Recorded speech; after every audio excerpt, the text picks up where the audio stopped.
Hey, hey, hey. What is up, hustle babes? What is up?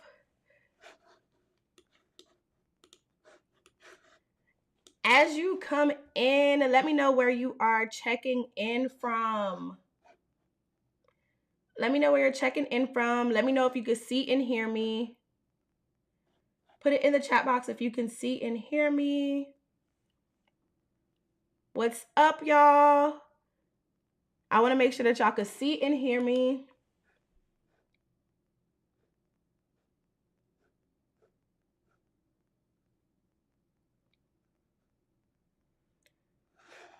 Let me know. Let me know. Okay, I see them coming in. Hey, Cassie. Hey, Mateo. Hey, Gina. Hey, Brianna. Hey, Stacy. Hey, Onika. Hey, I deserve it all. Where are y'all logging in from? What's y'all location? I deserve it all said Palm Beach County. Yes. I'm from Miami, so we're almost neighbors. Hey, Marikai. TS is from St. Martin. Hey, Adrienne. BL4 Wright is from Florida. Orlando, Florida. Queen Britt. Houston. Yes, yes, yes. What part of the Caribbean, Santa? Kentucky, Louisiana. So we got a mix of different locations in here, which is so good. It's always so fun to have so many people from so many different places in one space to push the needle forward and to move forward as business owners, which is so good. Chicago. Oh, yeah, I knew that, Gina. Georgia, Stacy. Hey, neighbor. How was your Monday? How was your Monday? Today went by super fast for me. How was your Monday? Let me know. Before we get into it, I want to make sure that I check on y'all. I always want to check and see who's checking in and from where, as well as how your weekend or your day was. So today I want to know how your Monday was, because in Atlanta, it was a little gloomy. And so if you are in the Atlanta or surrounding areas, you know, when it's gloomy, sometimes it can mess up your mood. So let me know how your Monday was. What did you get accomplished today? And I finally got wine today, y'all.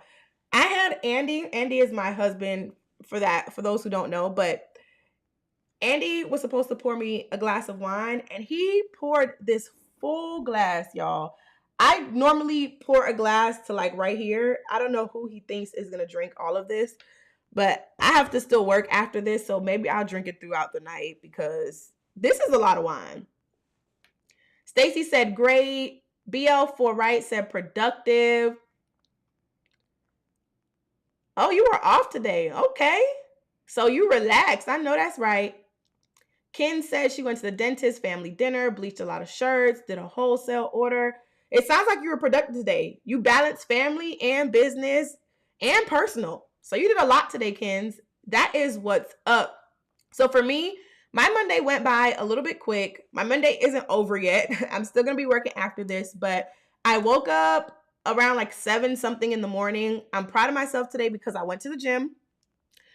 My husband woke me up and he was like, "Oh, are you coming with me?" And I didn't know where he was talking about, but I did buy new gym clothes this weekend only because I wanted cute stuff. But he made me go to the gym today, and now I'm dedicated to going at least 3 times a week. So definitely proud that I got to go to the gym. I also did a lot of work. I did some VIP prep. So I have a VIP, one of my VIP days with my VIP client on Wednesday. And I was outlining some stuff for that day, looking into some lunch options, building out our agenda, things like that. I have to finish that after this live. And then I'm going to finish Credit Mondays. So I started this new thing called Credit Mondays where I work on my business credit and my personal credit. And pretty much I'm going to be building it to be as strong as possible, to have the strongest credit portfolios as possible on both the business and personal side, I have a good friend who is great at business credit, as well as another resource that does this for a living. So I'm super excited. I've gotten a lot of information from them, and I've made a checklist so that way I could go through the steps to just make sure I'm doing everything right. A lot of the things I've already gotten to work on, but now I'm intentionally focusing on building both sides of the credit. So I'm excited for that. Super excited, have very high goals, very big goals for personal and business credit. So my Monday was good. And I feel like it's a good start to the week. It's going to be a very good week. I actually meet with two clients this week, one on Wednesday and one on Friday. So I'm super excited about that. I love like just getting in the nitty gritty and working on strategy and things like that. So yes. So I see TS says she went to the beach. Hey, from the Bay Area. Yeah. So some of y'all was chilling today. It's cool though, because sometimes you just got to chill. You just got to vibe a little bit and then kick into work on Tuesdays. So we all had good Mondays, but pretty much tonight we're going to talk all about money. If you saw the thumbnail, if you saw the title, you know that this episode of Hustle Talks is going to be all about cash money. And one of the reasons why I decided to talk about this topic today was because last week I did a Hustle Talks episode and we talked all about roadblocks to success and how those roadblocks are stemmed from fears. And in particular, I shared 5 fears or 5 roadblocks that's hindering you from achieving your ultimate level of success as an entrepreneur, as a mom, wife, whatever your full ultimate desire is. Those roadblocks are stopping you from getting there, especially when we look at it from the business perspective. And so when I was on that, during that live last week, I noticed that a lot of people resonated with the no money roadblock. So I went through all of the fears, all the roadblocks, and I described those emotions and feelings. And I also gave everyone proactive steps.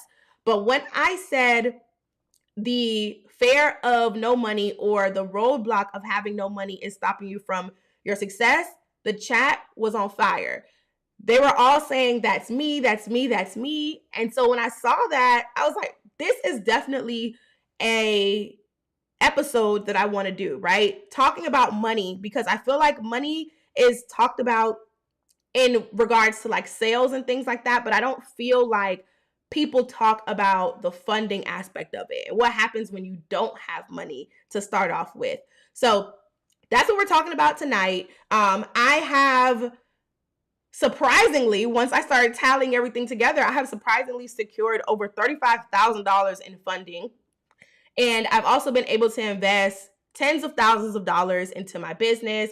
And this is something that I just want to share. I just want to share my insight. Now, the way that I do things obviously isn't 100% right. I am not a financial advisor. So everything that I'm going to say in this particular episode, you can consult with a financial advisor if you want to. But, it's still ultimately up to you to decide what you're going to move on and what you're not going to move on. Now, everything that I'm going to share tonight, these are things that I have done. And that's what allowed me to, like I said, secure the $35,000 in funding, even with poor credit. And that's what also allowed me to be able to invest into a lot of areas within my business with a lot of money. Okay, so I feel like entrepreneurs don't talk about this particular side of money enough. So I definitely want to share it.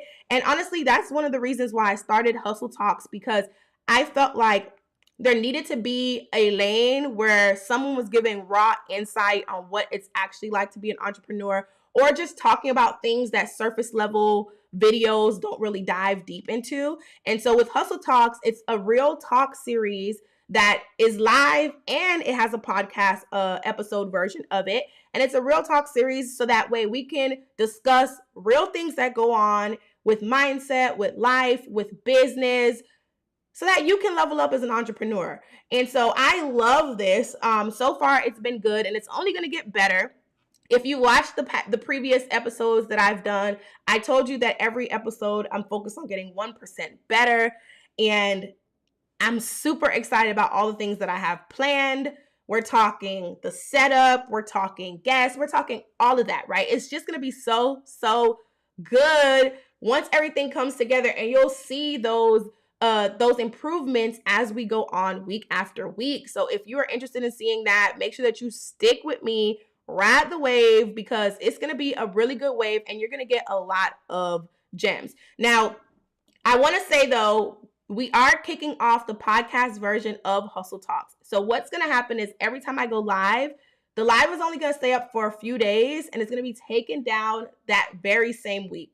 So if you haven't seen last week's episode where we talked about the roadblocks to success, you definitely want to make sure that you go and catch that live replay before it's taken down, because it's going to be another, I believe it's 3 or 4 weeks before it's put up on the podcast platform. And if you want to get those gems now, if you want to get that motivation now, go watch it after this live is over with.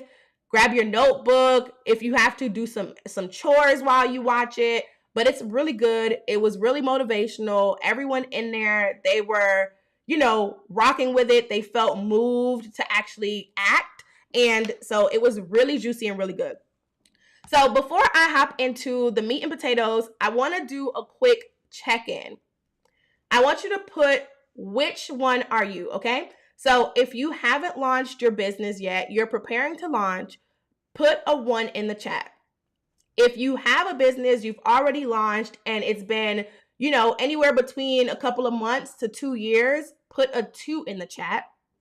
And if you've owned your business for over 2 years, put a 3 in the chat.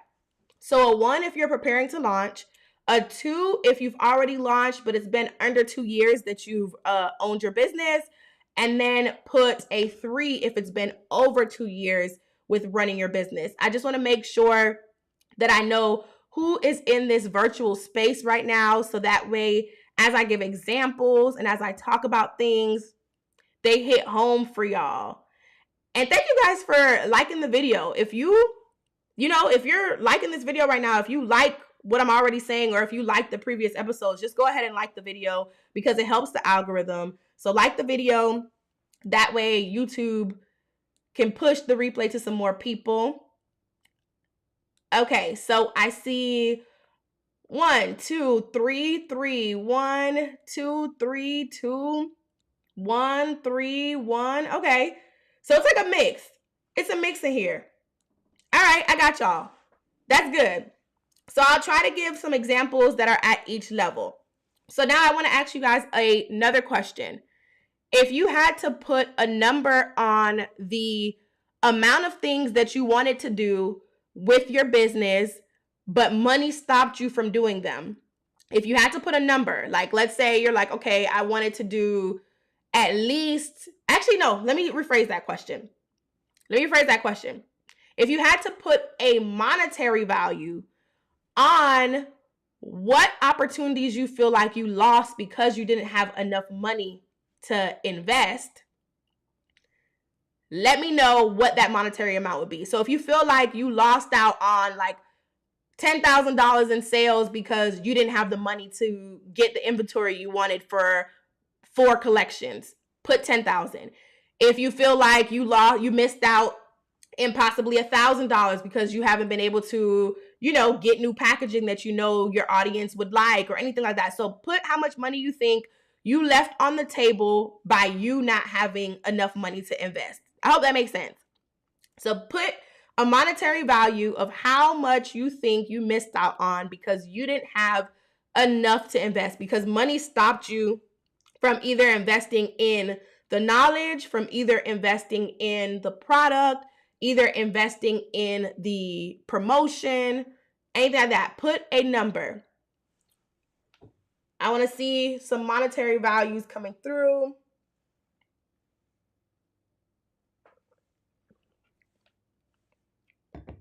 Thank y'all for liking. Okay, so someone said 1,500. Stacy said 10K or more. Akira said 2,000, give or take. Onika said 5,000. Oh, that's quite a bit of money. Okay. 10K or more, 5,000. All right. So everyone in here, for the most part, if you're watching this, money has stopped you from attaining some type of goal within your business. And obviously, when you achieve success within your business, it trickles down to your life, right? And I think that that's a concept that a lot of people miss. A lot of people assume that there's a path to business success that doesn't require a financial investment. And that is the furthest thing from the truth. The most successful businesses, they have required a lot of time and they have required a lot of money. And when it comes to that money aspect, I find that a lot of small business owners are very finicky about it. They want the best and they want the most sales, but they want to spend the least. And there's nothing wrong with being budget friendly or being affordable when it comes to you sourcing things for your business. But I really want you to get out of the mindset that you don't need to spend anything and that you will be able to achieve success anyway, because that is the furthest idea from the truth. It takes money to make money. That is 100, if not 1,000% true. So it's important that you understand that money can actually be a roadblock to even more money. I want you to write that down, right? If you have a notebook, if you don't, take it out and write that down. Money can be a roadblock to even more money. You could take, let's say, $100 and invest in something that could potentially make you $1,000. Why would you not want to do that? If you know that investing in $100 worth of, let's say, inventory, and you know that the pricing of those products that you're getting for that inventory will equate to $1,000 once they're all sold, or maybe even more than $1,000 once they're all sold, why would you not get the inventory or find a way to get the 100 to go get the inventory? That doesn't make sense to me. And I know that it sounds like it's not rocket science. It should be super easy. It's an easy decision, but a lot of people will stop themselves and kind of like, I don't want to say scare themselves out of it, but they just renege. They get scared, I guess, that they can't make the money back. And so they decide to just not invest it anyway. So now you haven't invested this $100 and you think that all you did was walk away from spending $100, but in reality, you walked away from the potential of making thousands of dollars that $100 investment could have opened the door for. So I want you to think about that. Every time there's a space, an area for you to invest in your business, whether, like I said, it's something physical, whether it's knowledge, like a course, a coach, a book, whatever it may be, I want you to think about what the ROI would have been on that investment. And honestly, sometimes it's worth you not maybe making a profit on making a return on your investment and breaking even if you've gotten a wealth of knowledge that you will continue to use down the line, right? So sometimes, for example, people will invest in a course and they would expect to make that money back within a week or two of taking the course. When in reality, you could break even after taking the course, and then you apply what you learned from the course over the rest of the year or during your entrepreneurship journey period, and that could make you thousands, tens of thousands of dollars. There have been things that I've invested in back in 2020 that I am still using that knowledge, or I am still using that physical product to this day that is continuing to spin the wheels for me and continuing to push me forward when it comes to me generating revenue. Okay? So, another reason I wanted to talk about this tonight is because I recently committed to making a $10,000 investment in my business. $10,000. I want y'all to put in the chat, what has been the biggest investment you've made in your business? What has been the biggest investment you've made in your business? And this $10,000 investment is not in inventory. It's not in anything physical at all, actually. It's in knowledge. I made a $10,000 commitment to get knowledge next month. And I'm super excited about it. And I'm going to tell y'all a little bit more about it. But I want to know, what's the most you've invested in your business? So I saw a lot of 2s and a lot of 3s in the chat. So tell me, what's the most you've invested in your business? It could be knowledge. It could be a book. It could be inventory, anything physical, packaging, anything like that. I just want to know what has been the most that you've invested in your business thus far. And even if you haven't launched yet, you probably have made a few investments, so you can answer too. If you're number one, you can answer as well. Let me know.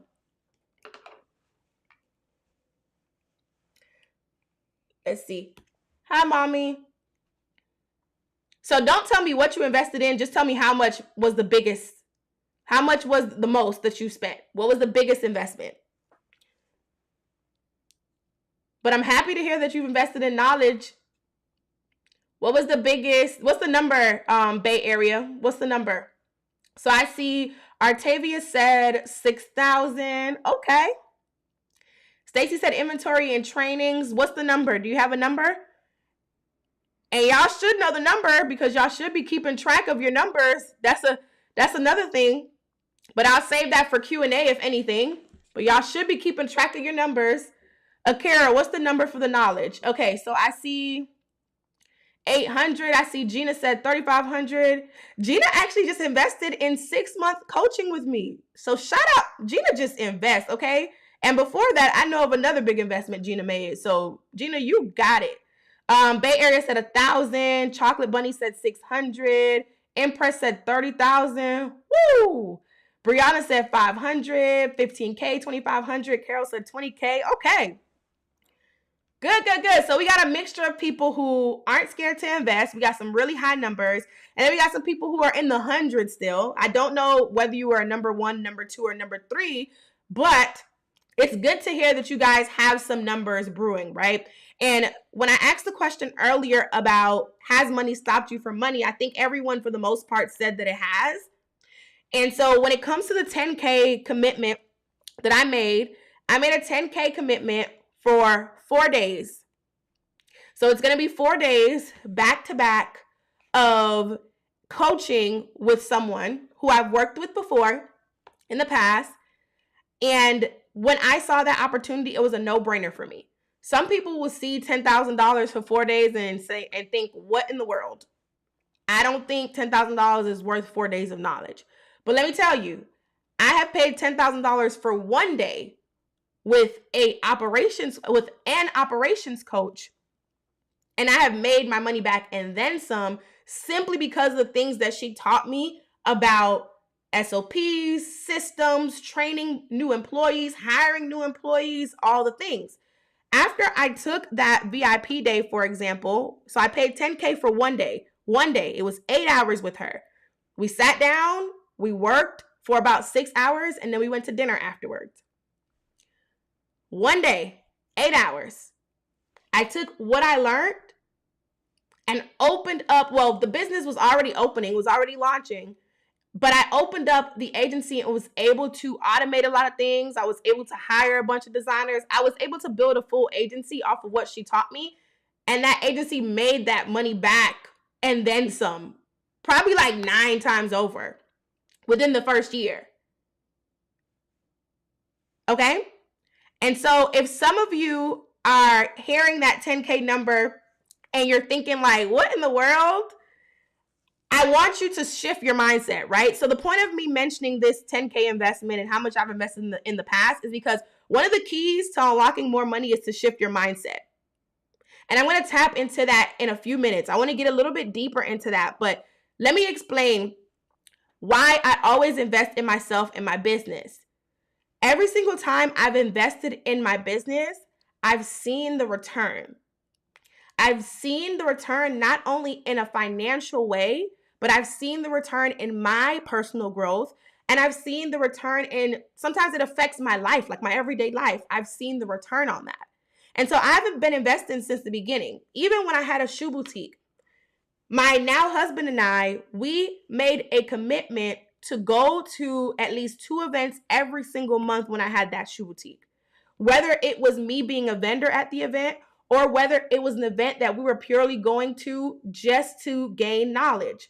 We invested in ourselves. We've gone to real estate events with really big celebrities. We've gone to small vendor events, big vendor events, and everything in between, where we've invested a range of different money. And that was when I was still working a 9 to 5 and I had my shoe boutique, and he was at his, I think it was his first 9 to 5. And so that salary was all right, right? And so we still made the commitment to invest in ourselves at least 2 times a month. So I've been doing it since the beginning. The idea of investing in myself and in my business is something that I continue to do, because the only way that you're going to grow, I believe, is if you continue to pour into yourself, you continue to learn. So what happens when you invest into a new tool, a bigger tool, a greater tool? You force yourself to learn how to use that tool. Now you've leveled up your knowledge, you've leveled up your skill set, and you possibly leveled up whatever area in your business that tool is going to help you with. Let's say that you decide to invest in inventory. You've now leveled up your offerings, like your product offerings. You probably have leveled up your audience, because now you have been able to reach more people who are looking for what you are providing within your new collection with this new inventory. And now you've leveled up your sales and your revenue. If you invest in knowledge, which I touched on a little bit when it comes to me, you level up your mindset. You have this newfound motivation that honestly kicks you into overdrive to want to just go out there and execute every single thing. It's different when you're out here trying to shortcut or undercut or find the very, very low budget of the way to do things, and it shows. I've had clients in the past who have come to me having worked with maybe a designer that charged them, let's say $200 to design their logo. And then I do a quick search and I find out that their logo is being used by like 10 other companies. Because you paid, what did I say, $150? You paid $150. And what this person did was give you a carbon copy of something that they either found on the internet or they created before, and they just duplicated, switched out the colors, and gave it to you. And so what would happen every time at the agency, like I would say like honestly 80% of the time, someone would come to us, let's say they wanted to design a website, because I have a website video that's doing really well on YouTube. And so a lot of people will come to us wanting us to design their website. And then as we ask them for other brand deliverables, like their logo, their color codes, and all that, we then started to see a pattern of low quality, a pattern of logos that were replicated, a pattern, and then they ended up now having to pay us to do a whole new logo and then to give them the right set of brand guidelines and everything for their brand the right way. We definitely at the time didn't cost $150. And so now they have to go from spending $150 to probably spending about like 7, 8, 9 times as much in addition to their website, because they decided to take the cheap way in the first place. And that goes for everything. Whether it's an investment like that, whether it's an investment in knowledge, you're going to find out that you get what you pay for. Okay? So the funny thing about the investment that I recently committed to making is that I actually didn't have the full $10,000 at the time. So the thing that I invested in, it's a 4-day trip, but it's a trip with a coach and an exclusive group of people. Like it's going to be less than 10 people. And for those 4 days, we are going in and we're learning just different ways to elevate as coaches, to elevate as like speakers, entrepreneurs, team leaders, everything. Like it's an all-in-one type of thing, right? And so when I first saw this, I knew that I had to be a part of this. I had worked with her before and I got an amazing result from working with her, and I wanted to work with her again. But the last time I worked with her, it was a program that spanned over like 6 or 7 months, and it was literally the same amount. I think like around 12,000, right? But it was 6 or 7 months of working with her versus this being 10K for 4 days. But I didn't blink. I didn't flinch. I didn't do anything. I knew the value that I would gain from being a part of this exclusive trip. So reached out, got a call booked, discussed the details. We talked a little bit about what I'm going through, where I want to go, what my $1 million track looks like as far as hitting $1 million in a year. And she talked about the ways that she could help me. And then there was an extra bonus that came with me paying in full. So she offered a payment plan, but I said, I want the bonus that comes with paying in full. We figured out a way that I could do it. And I said, I will give you a certain amount, right? I will give you 35% today, so $3,500. And then the rest I will come up with like within the next 2 weeks or so. Like, that is how committed I was. And that is how strong I believe in the result that I'm going to get. So the reason why I didn't have the 10K up front, right? Let me just break it down before y'all think like, oh my goodness, you should have been saving it and da-da-da-da. Yes, I have savings, right? The way that my bank accounts are set up with my business, it's set up in a very particular way. And if you want me to talk about how I split my business accounts, let me know in the chat box and I can touch on that towards the end. But my bank accounts are set up in a very specific way because I learned early on that it can be very easy to lose track of everything if all of your money only goes into one business bank account. Yes, obviously separate your business from your personal, but then in addition to that, I felt like it was smarter, and this is something that I've learned and I've heard of other business owners doing as well. It's smarter to not have just one business account. So the way that my accounts are set up, they're set up a certain way where there's one particular account that goes into things like major investments, like that goes into things that aren't necessarily quote unquote necessities. And so at the time when I wanted to invest in this, which was like last month or a month and a half ago, that necessities like portion of my account wasn't as high because I was just coming off of being gone for a full month. But in addition to that, before then, it was also my 1-year wedding anniversary. So I was gone for 2 weeks then. And then before then, it was just a lot that was going on this year, in addition to me getting sick and being out for a full month, right? And so there wasn't a lot happening in my business. There wasn't a lot moving. I still had to pay my team.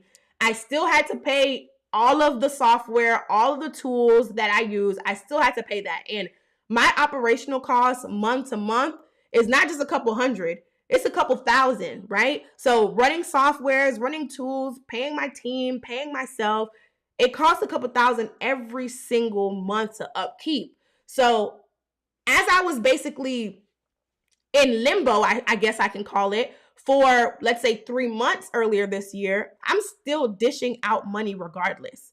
But I'm not really making as much as I should be back in. So that's the reason why, y'all. Not that I didn't have 10,000 period, but I set up my accounts in a certain way and I've been being very disciplined about it. And I see that a couple of you guys said that you want to learn more about the separate accounts and what I do. Okay, I got y'all. So I will make a note on that.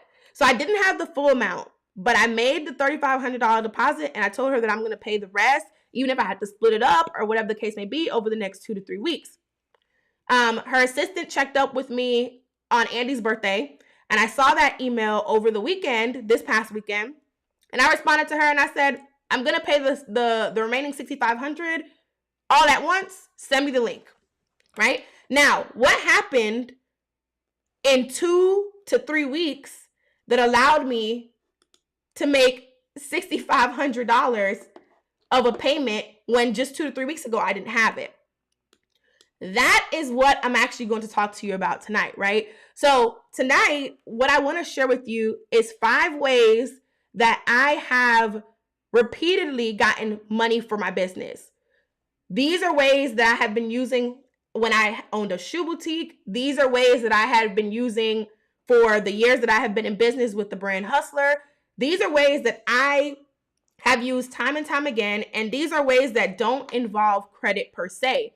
Now, the reason why these don't involve credit is if you know anything about my entrepreneur story, You know that when I was working a 9 to 5, I got my car repoed a couple of times, right? You know about the car repo. So what happens when you get your car repoed and then you got to do certain things to get it back? It goes on your credit report. So there is a wound on my credit report, but I'm still able to get tens of thousands of dollars in funding. So that's why the 5 ways that I'm going to share with you tonight, they're going to be ways that you can do it without credit. But credit is still important, y'all, which is why I am working on it. I said earlier in this episode that I am doing Credit Mondays because I still believe that credit is like dominant over everything. I'd rather spend credit than spend cash, okay? So I'm going to share with you 5 ways that you can get funding for your business, even if you are starting from zero.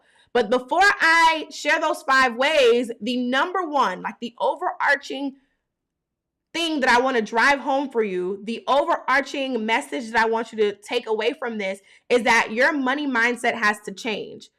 What I just shared with you about my $10,000 investment and knowing the value that I would get out of it. What I just shared with you about the investments that I made in myself, even when I worked a 9 to 5 and I had my shoe boutique and we were living paycheck to paycheck at some point, that all happened because I had a certain mindset. So the first thing that I want you to do is to have a money-making mindset. You have to believe that you are worthy of the money. Period. You have to believe that you are worthy of making said amount of money. Period. You have to believe that it will still happen. A lot of times we say that we want to make X amount of money or that we need X amount to do something, but we doubt ourselves. So you know that you need $1,000 to invest in this new printer, but you have doubt that you'll ever make the $1,000. You know that you need $500 to invest in this packaging, but you have doubt that you'll be able to pull together $500. That doubt will stop you from attracting any type of money to you. So the first thing is make sure that you have a money mindset. Even if you're living paycheck to paycheck, even if your savings account only got $5 in it, you need to have a money-making mindset, period. Okay? Next, I want you to make a money plan. And that money plan is going to be consistent of ways that you are going to budget, ways that you are going to save, but most importantly, ways that you are going to make the money. So as I go through these 5 ways, as I share these 5 ways with you, when I'm going through them, if it's something that you want to try out for yourself, even if you've tried it before, but you haven't given it 100% of an effort before, and you're going to try it again, I want you to put in the chat, I'm going to get this money. So as I share each of the 5 things, if it's something that you are going to try for yourself, if it's something that you maybe tried before, but you didn't give it your 100%, be truthful, be honest, and put, I am going to get this money as I say whatever the number of the thing is, okay? Y'all got it? Y'all with me? And make sure that you are liking this video. Also, as I share these 5 things with you, if you feel like I am giving you a wealth of information, if you feel like I am dropping gems, do not hesitate to click the thanks button underneath this video. It says thanks, or it may say super chat, depending on what device that you're watching this on. But you can throw your girl a little bit of change, $5, $10, $1, whatever it is, just to show me that you appreciate this type of knowledge. So that way I'm motivated to keep going with these weekly episodes. Okay, so y'all got the rules? I don't know that one.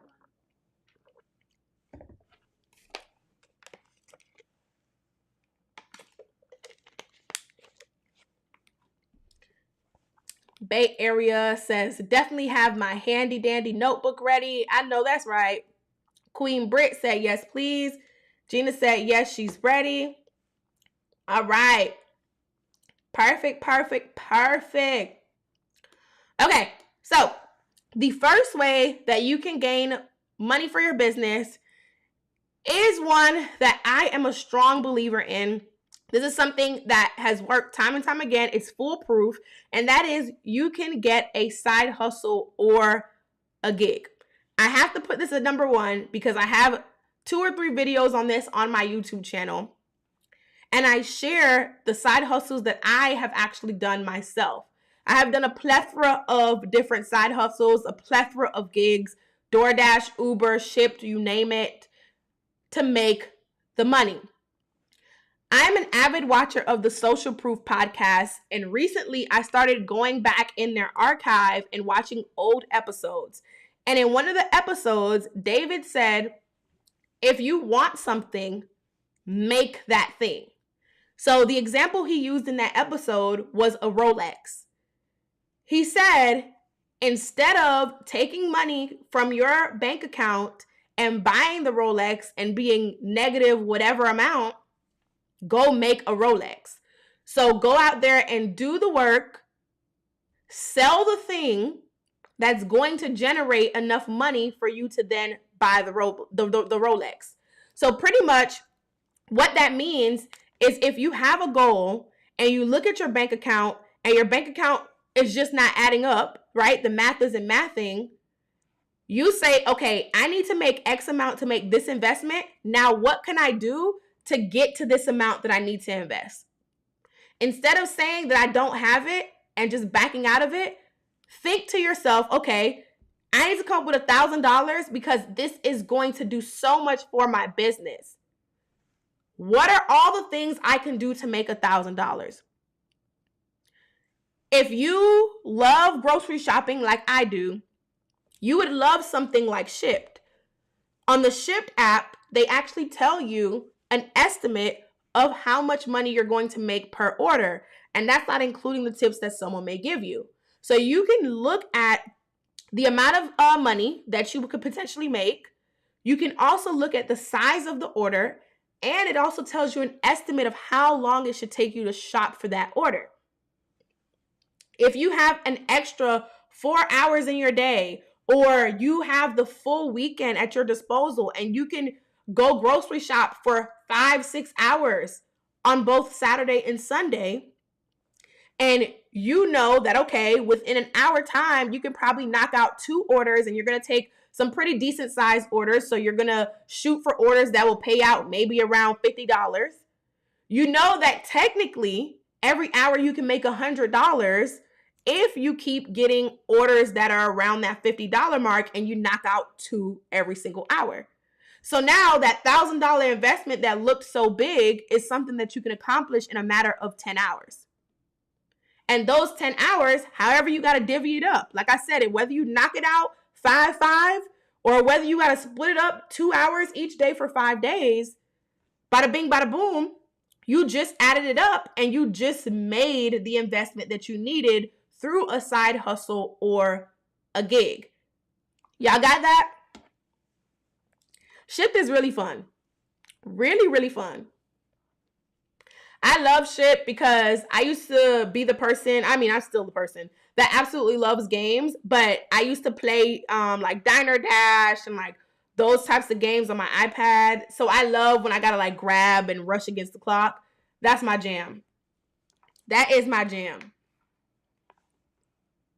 And so if this is something that you are going to try, comment, I'm going to get this money. So if you are going to try a side hustle or a gig, comment, I'm going to get this money. Or if you've tried this before, but you know you didn't give it your 100%, or you didn't strategize correctly when you were doing this side hustle or gig, put, I'm going to get this money because you are going to get this money this time around. Okay, so put that in the chat. Number 2 is to aggressively save. All right, I got to get the basic ones out of the way first before I really give y'all the juice. But number 2 is to aggressively save. If you are trying to have a certain amount of money to invest into something, saving is probably one of the easiest ways that you can do it. But what some people do is they spend first and save later. So what I'm challenging you to do is challenge yourself to a savings challenge. How many people actually tried a savings challenge before? How many of you actually tried a savings challenge? Okay, I see a lot of them going to get this monies. How many of y'all have tried a savings challenge? I put one on the screen for you. Savings challenges are so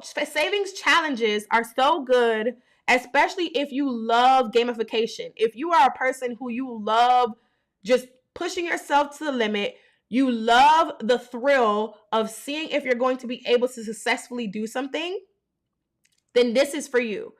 The challenge on the screen is the challenge that I'm doing right now. Andy and I are doing this right now. So my husband and I have a new shared bank account. And we want to start the bank account off with a good amount of money. So July 3rd, he loves this. So I'm going to tell y'all, July 3rd is actually the exact half of the year. Okay, that's his birthday. So he feels like every time when it's July 3rd, it is his awakening and he's about to kick butt for the remaining of the year. So as of July 3rd, he got this new fire under him. And one of the things that we are now doing is this savings challenge. And so we are going to do this savings challenge every single month throughout the rest of the year. Anybody want to do quick math for me and tell me what $2,000 times 6 months is? Anybody want to do quick math and tell me that? And yes, I got this from Pinterest too. Anybody want to do quick math and tell me that? Tell me what $2,000 times 6 months, what that will give you in your bank account. I'm going to wait on y'all because that's just too easy.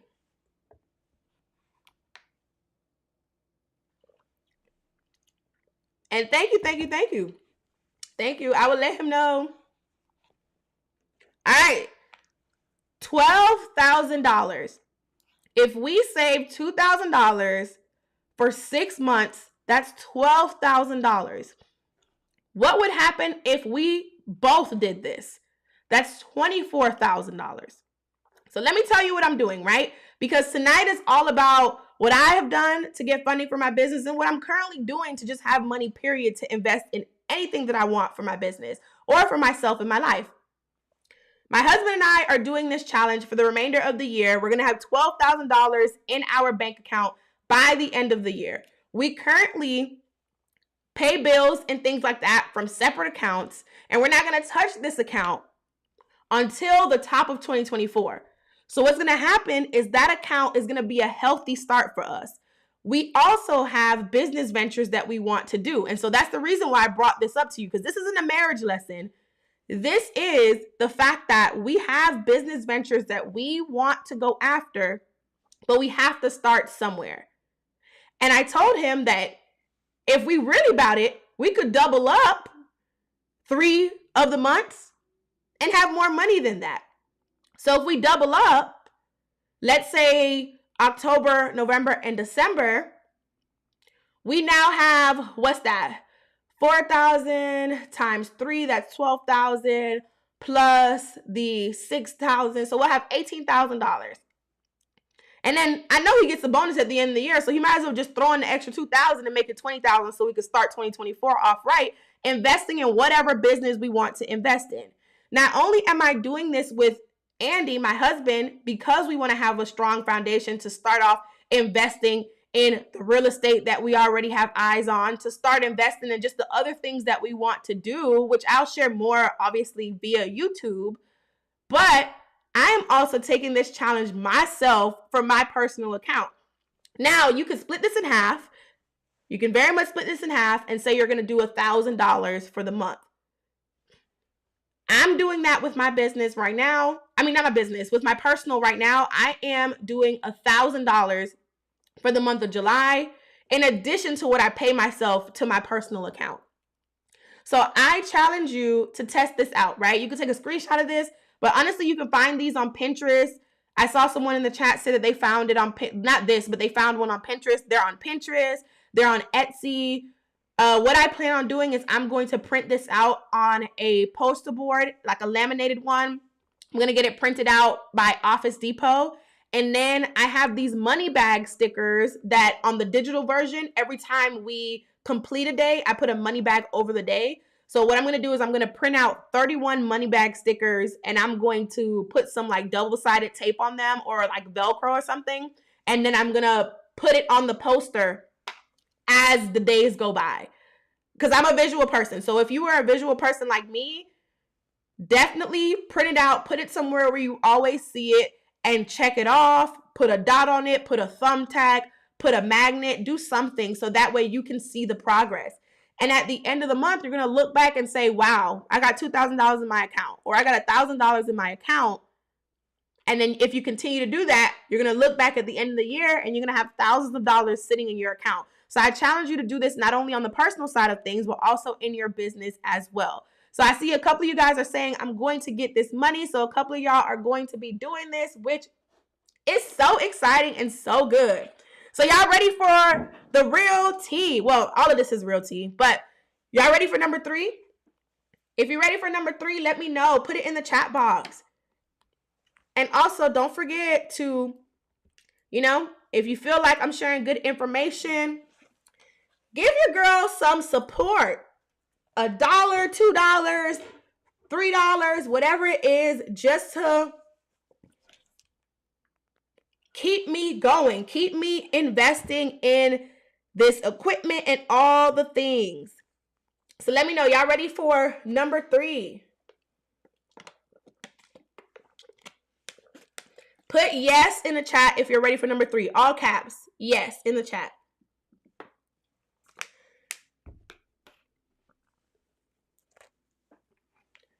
Okay, I see yes, yes, yes. Perfect. Number 3 is capital. How many people heard about capital before? Number 3 is capital.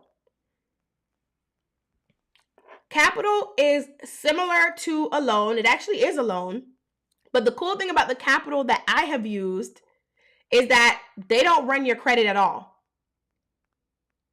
They don't run your credit at all with the capital that I have used. The capital that I have used solely takes what you've already made into account, and then they give you a loan. And so the reason why I put this as number 3 is because in order to get approved for capital, you need to have made some money before. But in order for you to have made the money, you need to invest in the product and the marketing to actually sell the product. And then you make some money and you push it through and they see that you're making money. So that's why I shared number 1 and number 2 first. If you do number 1 and number 2 correctly, you will have the data that's needed to get approved for capital. So as you make money, you unlock potential for capital. I love using capital versus a traditional loan because it takes out the extra steps. What capital, the ones I've used, which I'm going to share with you in a second, what the capital providers that I have used have done was they've looked at the sales that I've made, and then they gave me an offer based off of that, based off of the consistency of sales, based off of the amount of sales. And this is something that I've done since the beginning of time. So I've had capital range from something as small as $400 all the way up to, I think, $10,000 in capital. So this isn't something that you need to be generating $100,000 a year to get, because the reason I got $400 as a starter offer was because I was just generating sales consistently, but they weren't necessarily like a big amount. But with that $400, that gave me another boost to put back into it, make more money, and then I got approved for $500 the next time. And then it kept on going. Okay? So capital, the 3 that I know of, and the 2 in particular I've used, so there's 3. There's PayPal, Stripe, Shopify, and then there's other small providers as well. But the 2 in particular that I use is Stripe Capital and Shopify Capital. All right, Stripe Capital and Shopify Capital. And I'm going to explain to you how it works in a second. But I just explained to you how it works. So pretty much with Shopify Capital and Stripe Capital, As your transactions come through, Shopify and Stripe, if you use Stripe as a payment provider, Stripe will watch your transactions, and then you have to opt in though. So you have to opt in to say that you're interested in the capital program. So if you have Stripe, if you have Square, if you have PayPal, Google PayPal Capital, Google Shopify Capital, Stripe Capital. And then it will take you to a page where you either have to fill out a quick application or just opt in and say that you're interested. The minute you say that you're interested, they will start to watch your account. And then as you become eligible, they will then give you the offer. Does that make sense? And I'm going to pull up some screenshots really quick just to show you. I put them on the thumbnail, but I'm going to show you here because I want to make sure that you see how many times I get offers, right? Like what the frequency is, especially when you're pushing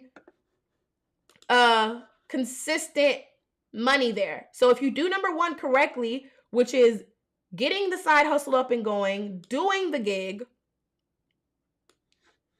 and you invest that into your business, guess what happens? You invest it into your business the right way, you invest it the strategic way, and then you end up pushing sales that then grant you more money. Isn't that crazy? So remember earlier in this episode, I said that you are letting money stop you from more money. That is hella serious. You are letting money stop you from more money. You make this little $500 or $1,000 initial investment in whatever it is, the new collection, the new business, the new coach, the ad that you want to run, whatever it may be, and you can unlock the potential for you to get $5,000 in capital simply because you invested that $1,000. And now guess what? You take that capital, you invest it some more, and you grow your business even more. Okay?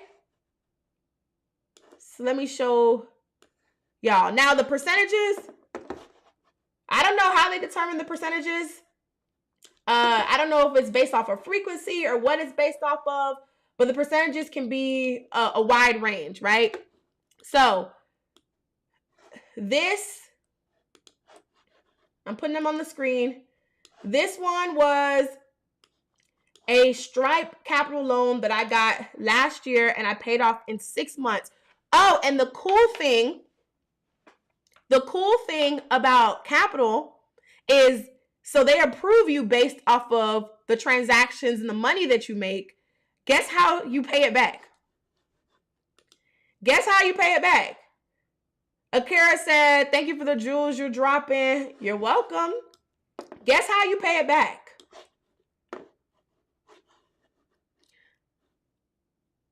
Put in the chat. How do you think you pay it back? I'll put all these on the screen. Look at how many times. So once I opted in, look at how many times they tried to give me something before I accepted it. I accepted it here. And then it looks like even after I accepted it on the 17th, they made me another offer in February. That's crazy. Someone said from your account. I don't know what you mean. From your bank account? From your bank account? Yes, from the money you earned in your account. So with capital, how Shopify Capital, how Shopify Capital and Stripe Capital works is they make the money back when you make the money. And obviously, if you don't make the money back, there's somewhere in the fine terms where there's a minimum payment that you have to remit. However, if you are doing the right thing and investing your money strategically, and it's a constant cycle, they're going to pull the money from what you made.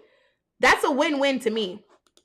And so for me, the way that I have used capital has always been to grow my business, whether it's hiring a new person, whether it's investing in a new software, whatever it may be, it was always something to move forward. What I didn't do is I didn't get the money and sit on it. anytime that I got any type of loan for my business, I always had a plan for it, period. That goes back to having a money plan. If you don't know where your money is going, you will always lose the money. Spend it faster than you even see it. I'm way more disciplined in my business money than I've been in my personal money for a while, right? I mean, now I'm disciplined in my personal money, kind of, but I'm still more disciplined in business money, to be completely honest. But literally, the way that you track your money is the way that you keep your money and the way that you strategically invest your money when it comes to your business. So now, number 4, the fourth way that you can get business funding, money for your business, the way that I have done it is I have done a little trick where I am able to retain more of my money, but also I'm unlocking higher limits, and I did that through paying for. I like to treat all of the paying for platforms as a backup to credit, whether I have the account for business or whether I have the account for personal. Now, the difference between whether I have it for business or personal is me literally just deciding what I'm going to use the account for and attaching my business account to the one that I intentionally am going to use for business, and attaching my personal account to the one that I'm going to intentionally use for personal. And so I treat it like a backup to credit. The more that I unlock on these paying for payments, the happier I get. I'm sitting at like $3,000 on Afterpay right now, and I recently learned that they only go up to like $3,500 or $3,300 or something like that. And so now I'm a little upset because I thought I was going to shoot for the moon and at least get $10,000.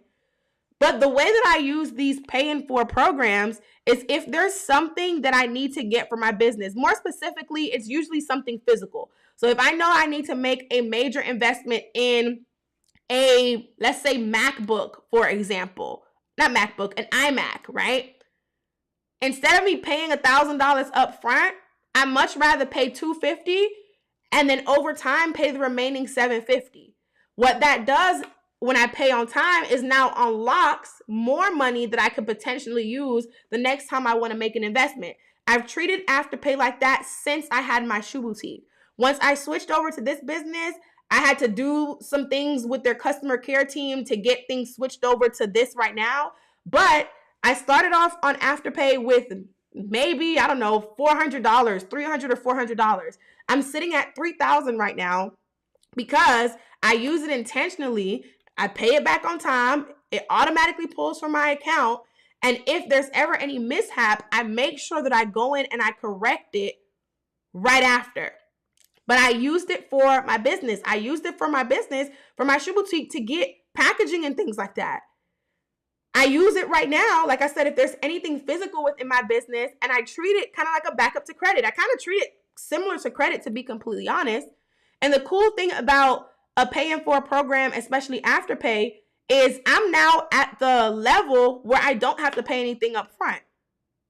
So when I go and I buy this huge purchase that's $1,500, I've spent $0, and then I'm just going to pay them back over time. And not only that, they now have cash back and all this stuff built in. And like I said, I'm not telling you to replace credit, but it's a great backup to credit, especially if you are working on building your business credit. You can still have access to something that's like credit. So for my people who are familiar with paying for, drop some paying for providers in the chat. I have Afterpay and QuadPay. Those are like my top 2, with Afterpay being top 1. And then I also have ShopPay. But drop some paying for providers that you know of in the chat, because maybe there's someone watching this or watching the replay of this, and maybe they don't know all the paying for providers that they are. So if you know of a paying for provider, put it in the chat box so that you can help the others out. Okay?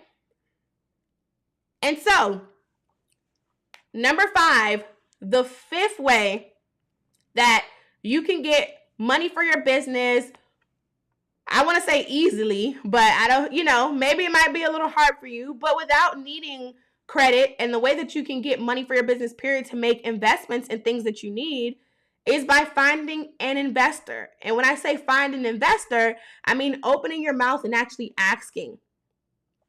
We have these people that we expect support from, but we never actually ask them to support us in a way that we actually need.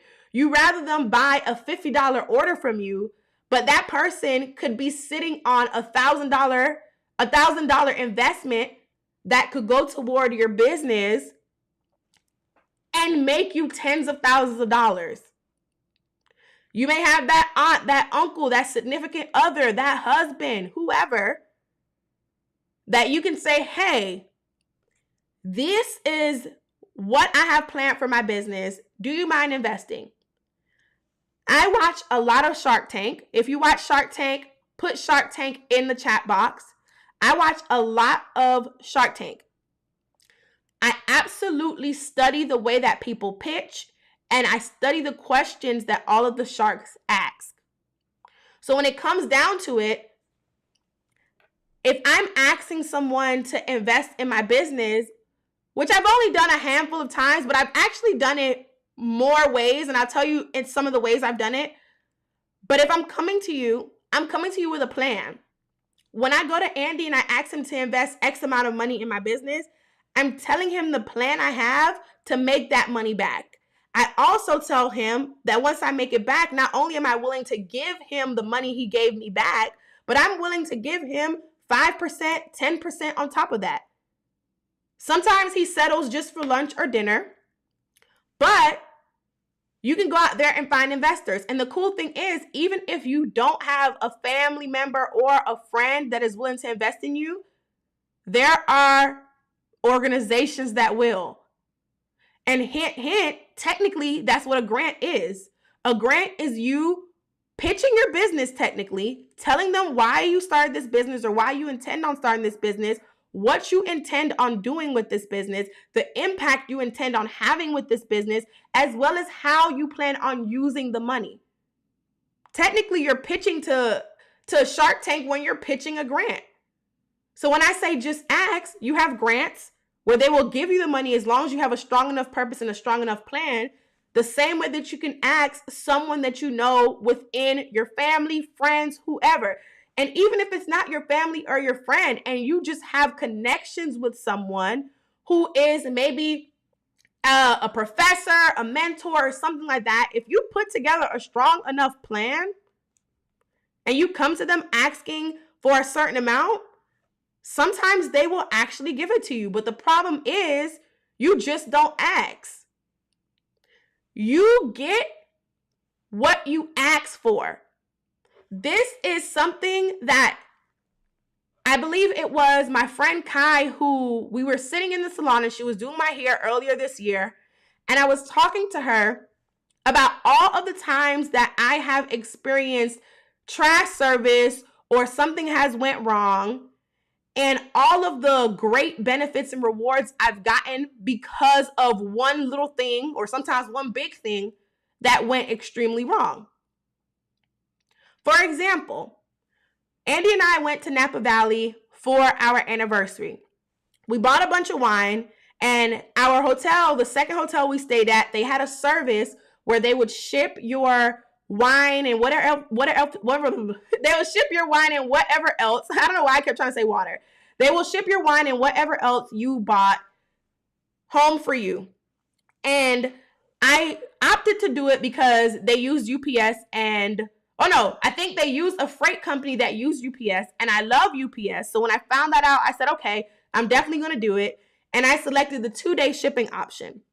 There was only 1 day, 2-day, 3-day, ground, and standard or something like that. So I picked the second to best option, which was like $150.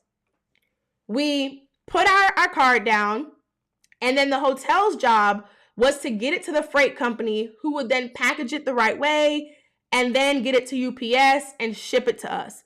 So Napa Valley, California, we live in Atlanta, Georgia. We fly home that same afternoon. We get here. The wine should come, if they shipped it out same day like they said they did, because we left really early in the morning, it would get here 2 days later. But we said in our heads, okay, we'll give them the leeway. We'll give them 4, maybe 5 days. Those days came and went. We heard nothing. We got nothing. I start calling to get a checkup on it. I call the hotel. I get the runaround. Andy calls the hotel. He gets the runaround. I immediately get upset. So now I need to talk to whoever's in charge, whoever the manager is, and I need the freight company's number. I get the freight company's number, talk to whoever is in charge over there, talk to whoever's in charge at the hotel that we stayed at. I complain at the fact that the hotel's TV wasn't working. For some reason, it didn't have signal. It wasn't the hotel's fault. It was something going on in the area, but at that point, I didn't care. So I complained about that. And I also told them how I wasn't getting the 5-star experience that I paid for. The solution to all of that was they did the legwork to track things down, realized that they never handed the freight company our package. And guess what? The freight company was like, oh, well, since it's not our fault, you guys still have to pay for it. I said, oh, no, we won't. Don't charge the card. The hotel is going to pay for it.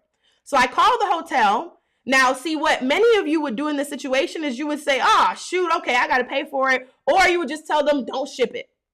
I want my wine. I worked hard for that wine. We paid to get into these wineries. Heck, we paid to fly all the way to Napa Valley and back and got to rent the car and got to, you know what I'm saying, had to pay for all this stuff. It was a very pricey trip. Napa Valley is not cheap. I want my wine. So instead of saying, oh, no, don't ship it or I'm going to pay for it, I said the hotel is going to pay for it. And I said it proudly. I hadn't called the hotel yet. I don't know what they was going to pay for, but I didn't care. I called them, spoke to the manager, and I told the manager, can he pay for this? Because I don't feel like you were in the wrong, XYZ, whatever the case may be. Guess what the manager did? Can y'all tell me what the manager did? Guess what the manager did? Put it in the chat. Guess what the manager did, y'all? I asked him to pay for the shipment, to pay the freight company for the shipment, the $150. We had waited. At this point, I think it was like 3 weeks, maybe 2.5, 3 weeks we waited. And we paid for 2-day shipping. Guess what the manager did?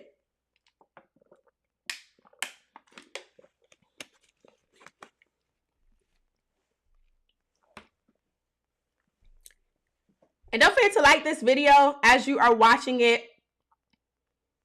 Don't forget to like this video as you're watching it. Okay, so I see that Casey said, pay for it in full and then some. So when I asked the manager to pay for it, he said, of course. He paid for it. He went and looked up our account and he was willing to refund us the entire amount of our stay. However, we had booked it through Andy's corporate account. And so they couldn't refund us everything. They could only refund us like the resort fees and all that. So they refunded us that. He told us that we could go through the corporate company and do all that. But we was like, we've been through too much. It's all right. So he refunded us that. And instead, because he couldn't refund us the full stay, he gave us a free weekend stay to come back.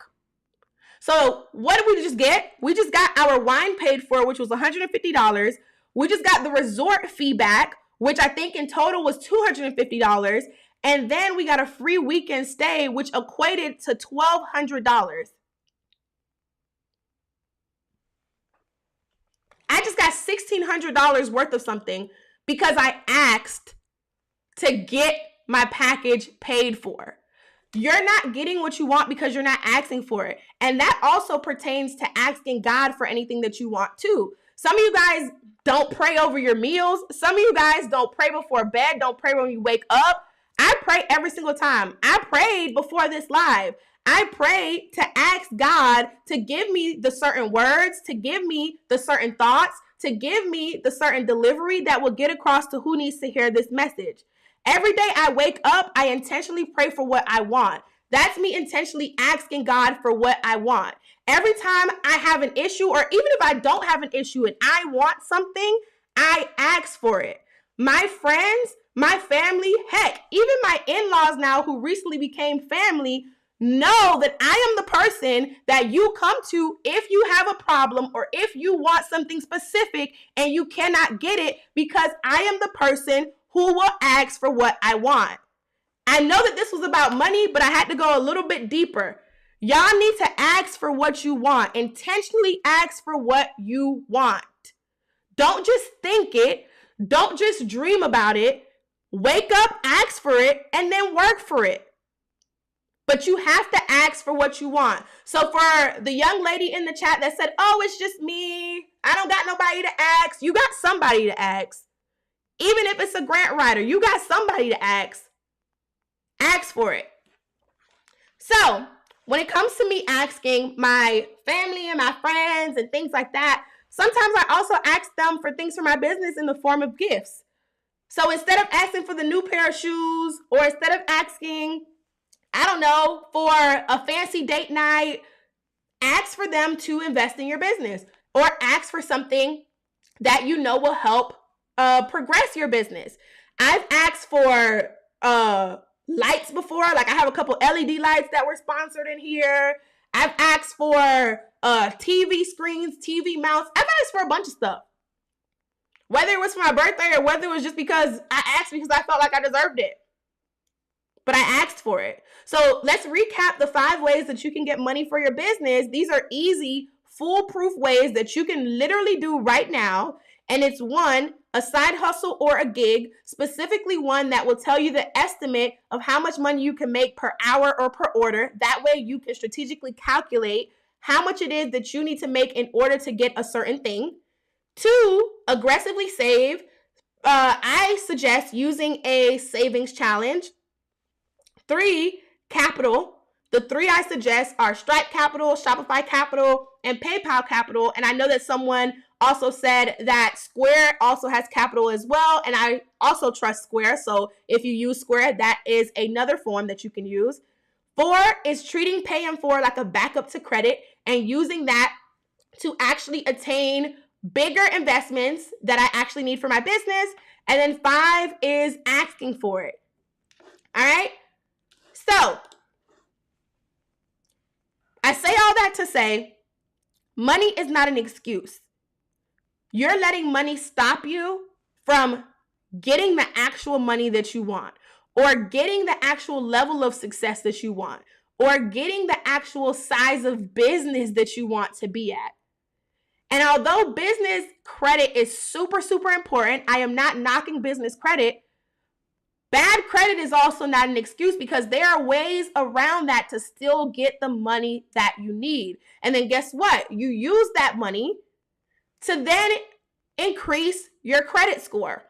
You use that money to then build your credit profile. All right. And so we actually touched on business credit and personal credit in the eHustle Club before. And so the eHustle Club is my membership club, and it is amazing. And so we had a guest speaker come and talk all about business credit. We had a guest speaker come and talk all about personal credit. So if you are struggling with either of those, if you join the eHustle Club, you get access to both of those classes in addition to a plethora of others. Business credit is still important. I'm not knocking it, but I really wanted to drive home that there are ways that you can get money, so that way you can stop making money an excuse. And honestly, when it comes to your business, even when it comes to your life, where you focus your time, your energy, and your money, that's where it's going to grow. So some of you guys are complaining that your business isn't growing. I know that some of you guys have been in business for over 2 years. Some of you guys have been in business for a little under 2 years. Maybe you are just at the launching stage, but I can promise you that somebody is watching this who has been in the launching stage for the past 3-4 years.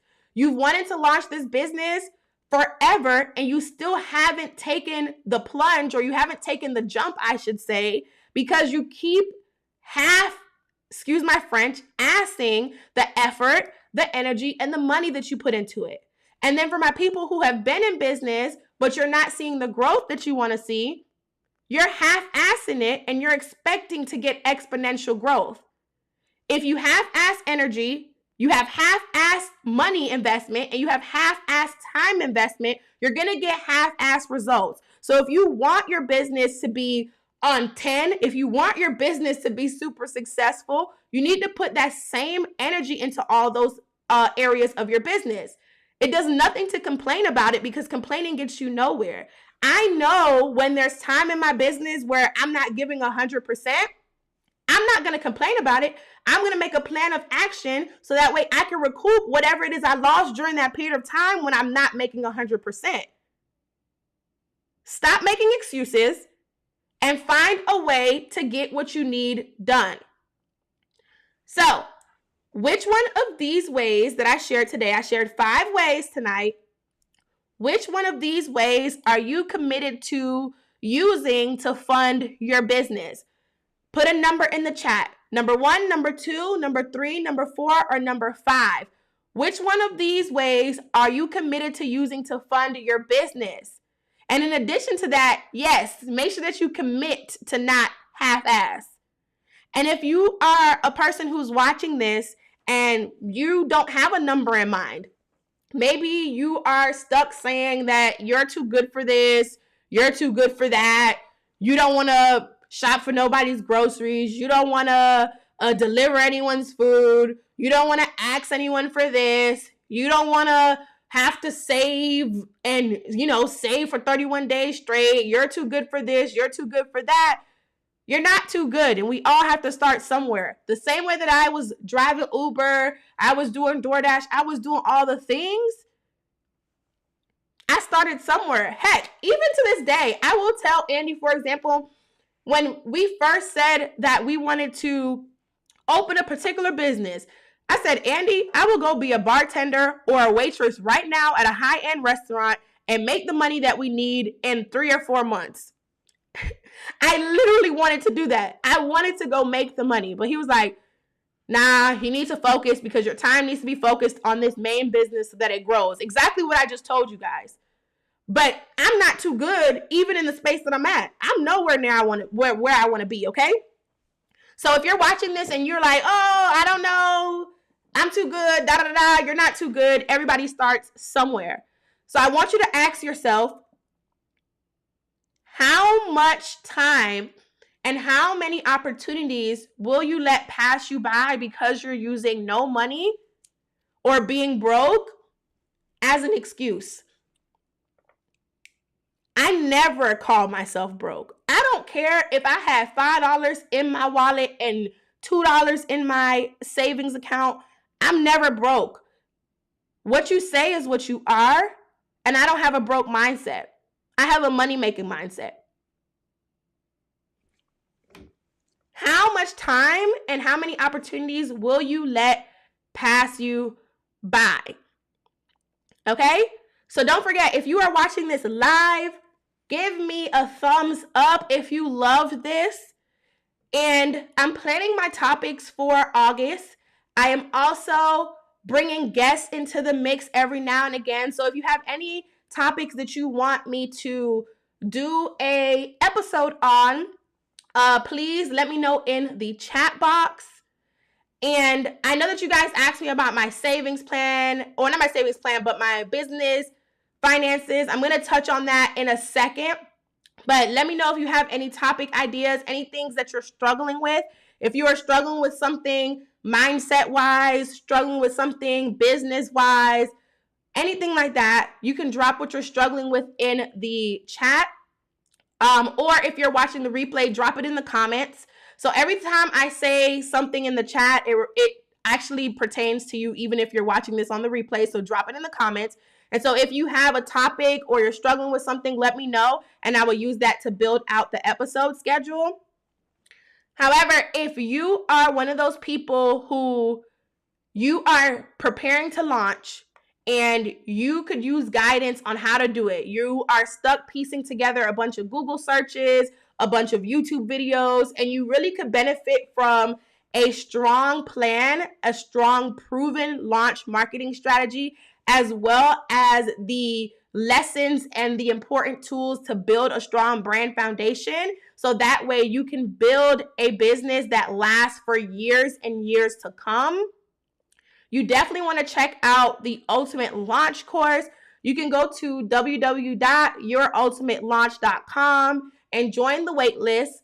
That is the perfect tool for anybody who is gearing up to launch, or if you failed at your first launch and you know that you did a lot of things wrong. The Ultimate Launch course gives you a 90-day launch game plan that not only builds a bulletproof brand, but it gives you the blueprint on launching successfully within a 90-day time frame. So once again, if you're interested in that, go to yourultimatelaunch.com and join the wait list, because we are going to be opening up the course really soon.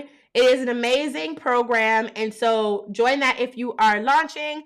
And if you love nuggets of information like this, but you want them to go more in depth, you want them to give you the exact step-by-step, the exact play-by-play, I teach nuggets of information every week within my membership club, the eHustle Club. We talk about this stuff, right? So we talk about brand building, we talk about mindset, we talk about money, we talk about your favorite tools, how to use them, Klaviyo, Shopify, Canva, how to build your brand, how to target your audience, how to develop a target audience profile, how to build a customer journey, how to create an influencer campaign, how to get business credit. All of those things we give step-by-step instruction on how to do them in our weekly lessons. But in addition to that, you get to actually pick my brain during Q&A sessions, and I get to review the work that you've done during audit sessions. And we now have this new session called Live Action Strategy Sessions. And in there, I am building out a new brand from scratch, and the members of the eHustle Club get to sit back and watch me do that while learning how I think, which is super powerful. So the question that you guys had about how I separate my business expenses, are y'all still here? The people who wanted me to explain that, y'all still here? I'm going to explain that really quick before I wrap up. Y'all still here? Because I'm not going to explain it if y'all not here. I see Rashida said, I'm definitely half-assing. I'm going to apply for a grant. Brianna said, mindset and procrastination. Okay. I see Stacy said, side hustle. Casey said 1 and 2. Gina said 1, 2 to get to 3. Artavia said 1 and 4. All right. Good. I'm happy that this live episode was helpful to you guys, and it's helping you make some action steps. Okay, so I see a couple of people said yes. All right. So what I do with my business expenses, here's what I do with my business expenses. So I have a Chase business bank account. My Chase, I didn't know Andy was in here. So I have a Chase business bank account. What I do is I have 2 checkings and 2 savings all within Chase. The reason I do this is because, as you know, your bank will actually link all of the accounts that you have together. At least Chase does. So they even link like your personal account, and it's on a separate tab. But I have a Chase business bank account. And in my Chase bank account, I have 2 savings and 2 checkings. One of my checking accounts that's where all of my money deposits into. So all the money that I make deposits into this one checking account, and I actually call it the collector. So I have provided nicknames for my accounts, so that way when I look at it, I know exactly what account it is, and it's easy for me to do numbers. It's easy for me to have a overall viewpoint of what my financial health is with my business. Okay, y'all got that part? Because I'm about to go deeper, and I'm going to see if I can show y'all something too. I'm about to go deeper. Y'all got that part? That's part 1. So part 1 is I have a Chase business bank account, and I have 2 savings, 2 checkings, and I have my money deposit to one account specifically. Right? I have my money deposit into one account specifically. Y'all writing this down? Y'all with me?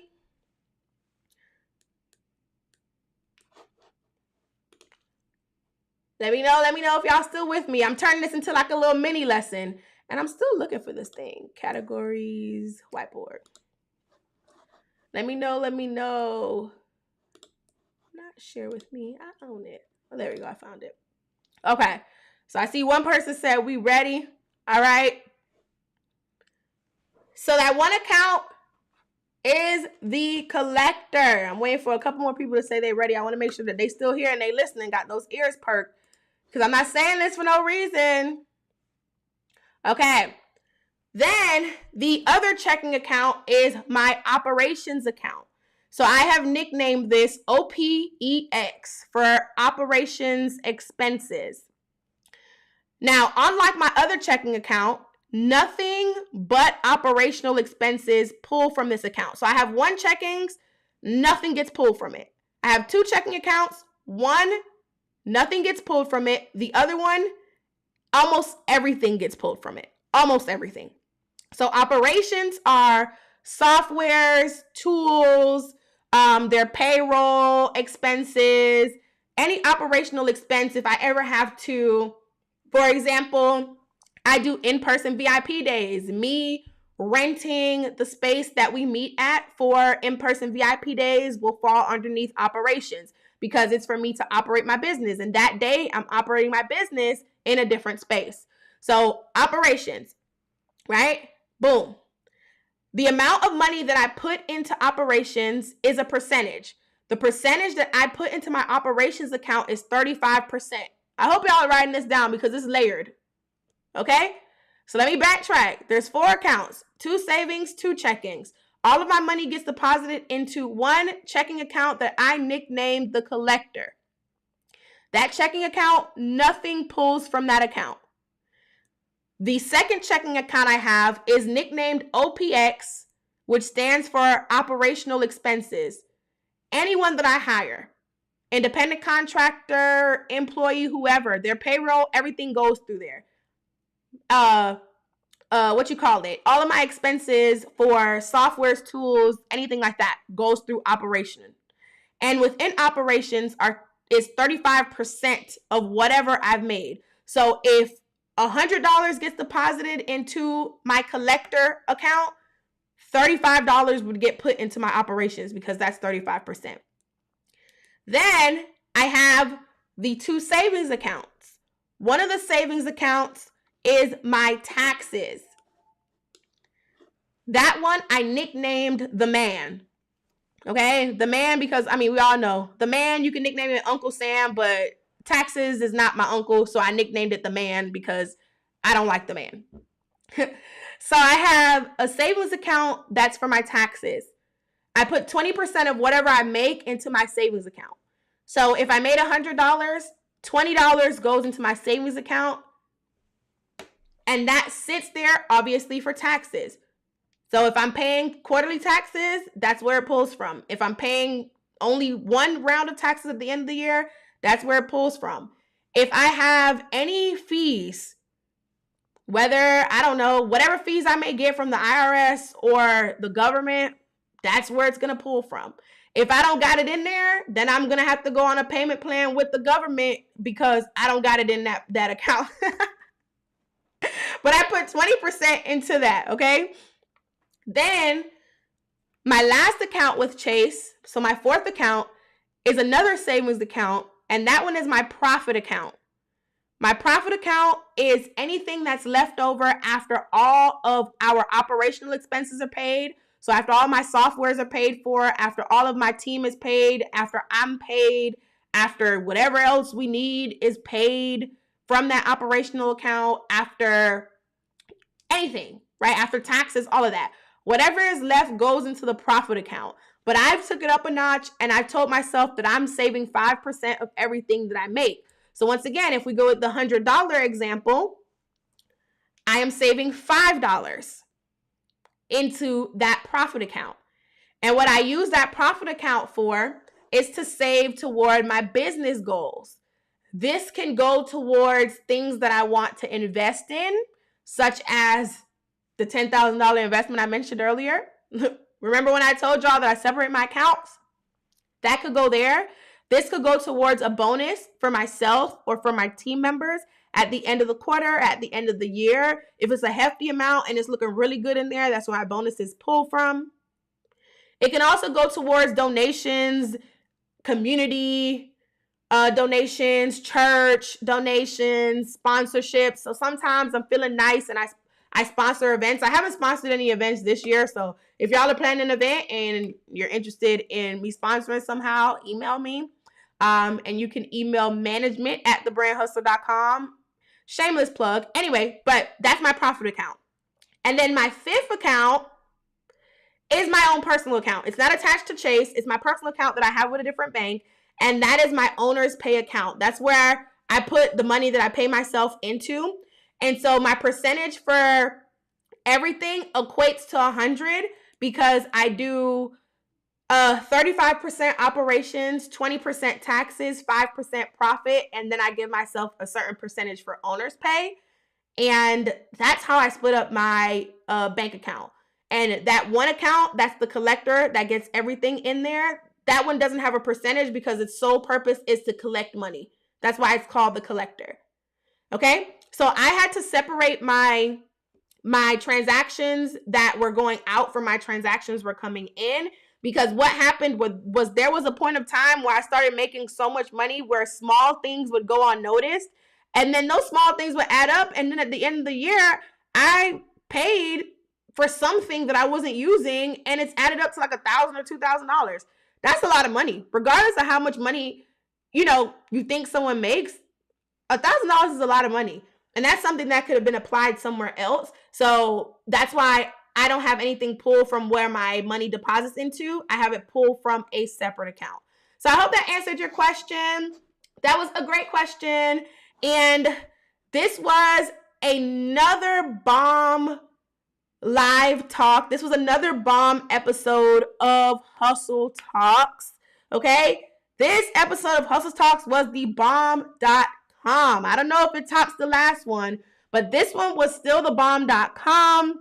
And so I will see you next week, Hustle Babe, in the next one. And make sure y'all watch the last week's episode before the live gets taken down and it's put up on the podcast platform.